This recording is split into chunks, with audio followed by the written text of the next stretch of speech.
तर दुसरीकडे मुंबईमध्ये पार्थ पवार आणि सुनील तटकरे यांच्यात एक बैठक झाली। अजित पवार यांच्या अपघातावरूनही राष्ट्रवादी काँग्रेसमध्ये दोन गट असल्याची सूत्रांची माहिती आहे। सुनील तटकरे यांनी नाराजी व्यक्त केल्याची माहिती आहे। चाकणकर प्रकरणावरही चर्चा झाल्याची माहिती आहे।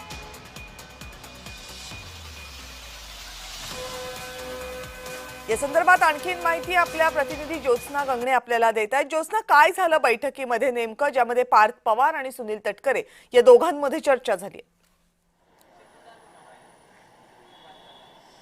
अगदी बरोबर आहे। आपण बघतोय की आज सकाळी जे आहे ते पार्थ पवार जे राज्यसभेचे खासदार आहेत त्यांच्यामध्ये आणि सुनील तटकरे जे प्रदेशाध्यक्ष आहेत या दोघांमध्ये जवळपास 15 ते 20 मिनिटं जे आहे ते पक्ष कार्यालयामध्ये एक बैठक पार पडली आणि या बैठकीमध्ये 3 महत्त्वाचे विषय होते। ते म्हणजे एक की रायगडमध्ये जो नुकताच एक कार्यक्रम झाला राष्ट्रवादीचा, त्या राष्ट्रवादीच्या कार्यक्रमामध्ये कोणत्याही कार्यक्रमामध्ये प्रत्येक पक्षाचे जे अध्यक्ष असतात त्यांचे फोटो लावले जातात बॅनरवरती। मात्र या कार्यक्रमामध्ये जो तटकरे कुटुंबियांकडनं आणि पक्षाचा कार्यक्रम होता, या कार्यक्रमामध्ये बॅनरवरती फोटो जे आहेत ते सुनेत्रा पवार, अजित पवार यांचे फोटो लावले नव्हते आणि त्यामुळे पक्षातील अनेक कार्यकर्त्यांनी आणि रायगडच्या सुद्धा अनेक राष्ट्रवादीच्या कार्यकर्त्यांनी नाराजी व्यक्त केली असल्याची आणि तक्रार केली होती सुनेत्रा पवार यांच्याकडे। त्याबाबत सुद्धा जे आहे ते एक्सप्लेनेशन, त्याबाबतचा खुलासा जो आहे तो सुनील तटकरे यांनी पार्थ पवार यांना दिला आणि त्याचबरोबर 2 महत्त्वाच्या विषयांवरती चर्चा झाली। ती म्हणजे SITने अशोक खरात या प्रकरणामध्ये SITने ज्यावेळेस रुपाली चाकणकर यांना समन्स बजावलं होतं आणि चौकशीसाठी आणि अधिक माहितीसाठी त्यांना SITने बोलवलं होतं, मात्र या संपूर्ण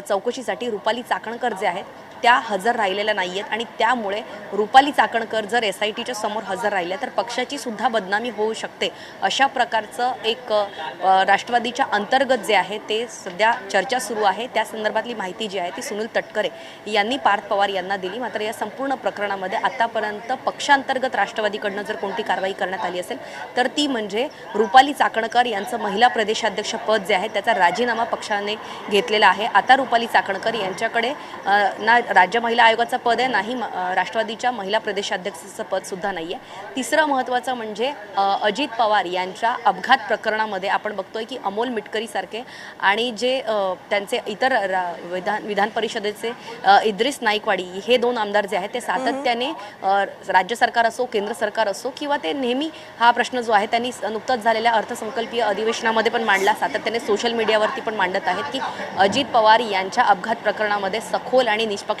चौकशी करण्यात यावी। त्याचबरोबर अशोक खरात या प्रकरणामध्ये सुद्धा जे आहेत ते राष्ट्रवादीमध्ये 2 गट पडलेले आहेत। त्याचबरोबर दिवंगत उपमुख्यमंत्री अजित पवार यांच्या अपघाताबाबत सुद्धा जे आहे ते राष्ट्रवादीमध्ये 2 गट पडले असल्याचं सुद्धा सुनील तटकरे आणि पार्थ पवार यांच्या चर्चेदरम्यान जे आहे ते बोलणं झालं आणि सुनील तटकरे यांनी सुद्धा जे आहे ते रोहित पवार यांनी थेट सुनील तटकरे आणि प्रफुल्ल पटेल यांच्यावरती सातत्याने ते जे आरोप करत आहेत त्याचमुळे रोहित पवारांवरती असलेली नाराजी जी आहे ती सुनील तटकरे यांनी पार्थ पवार यांच्या समोर बोलून दाखवली आणि आतापर्यंत पक्षाने एक सडेतोड भूमिका जी आहे रोहित पवार यांच्या विरोधात घेतलेली नाही आणि त्यामुळे रोहित पवारांच्या बाबतीत असो किंवा एकूणच अजित पवार यांच्या अपघाताच्या बाबतीत असो पक्षाने एक सडेतोड भूमिका घेऊन स्पष्टीकरण द्यावं, अशा प्रकारची भूमिका, अशा प्रकारचं म्हणणं सुद्धा जे आहे ते सुनील तटकरे यांनी पार्थ पवार यांच्या समोर मांडलेलं आहे। ही भेट जी आहे संपूर्ण ती 15 ते 20 मिनिटाची झालेली होती आणि त्यामुळे या बैठकीदरम्यान पार्थ पवार जी आहे त्यांनी जास्तीत जास्त ऐकून घेण्याची भूमिका पार पाडली। कारण आपल्याला माहिती आहे की पार्थ पवार असो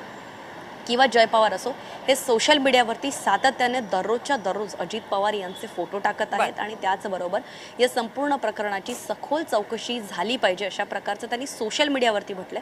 मात्र समोर येऊन दोन्ही जय पवार असो पार्थ पवार असो यांनी प्रसारमाध्यमांसमोर येऊन जे आहे त्यांची भूमिका स्पष्टपणे मांडलेली नाही आहे। त्यामुळे एक पक्ष म्हणून जी आहे ती सडेतोड भूमिका रोहित पवार यांच्या आरोपावरती पक्षाने नक्की घ्यावी आणि त्याचबरोबर रुपाली चाकणकर आणि अशोक खरात या प्रकरणामध्ये सुद्धा आता राष्ट्रवादीच्या पक्षामध्ये जे आहे ते 2 गट पडले असल्याचं सुद्धा पाहायला मिळते आणि त्याचमुळे या संपूर्ण राष्ट्रवादीमध्ये सध्या काय चालू आहे याची प्रदेशाध्यक्ष म्हणून माहिती 1-2 मुद्द्यांवरनं 2 गट पडलेली आहेत का अशी चर्चा सुरू झालेली आहे, ज्यामध्ये रुपाली चाकणकर यांचा अशोक खरात संदर्भातला मुद्दा आहे।